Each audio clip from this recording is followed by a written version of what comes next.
ஸ்ரீமதே ராமானுஜாய நமக.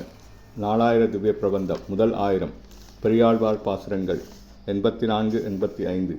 கைகொட்டி விளையாடுதல். சப்பாணி பருவம். 84ஆம் பாசுரம். அடைந்திட்டு அமரர்கள் ஆழ்கடல் தன்னை மிளைந்திட்டு மந்திரம் மத்தாக நாட்டி வடம் சுற்றி வாசகி வன்கயிர் ஆக கடைந்திட்ட கைகளால் சப்பாணி. கார்முகில் வண்ணனே சப்பாணி.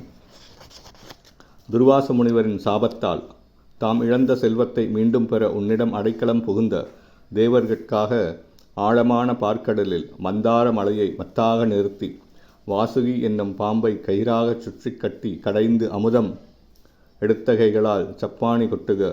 கரியமேக நிறத்தினை உடையவனே சப்பாணி கொட்டுக. 85ஆம் பாசுரம்.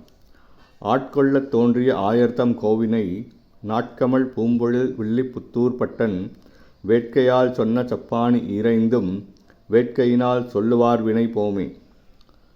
எல்லோரையும் ஆட்கொள்ள ஆயர் தலைவனாய் தோன்றியவனை கண்ணனை மணமிக்க பூஞ்சோலைகள் உள்ள ஸ்ரீவில்லிபுத்தூர் பட்டர்பிரான் என்னும் பெரியாழ்வார் சப்பாணி கொட்ட அழைத்த ஆவலுடன் அருளிய 10 பாசுரங்களையும் ஆவலுடன் சொல்பவர்களின் வினைகள் யாவும் தொலைந்துவிடும்.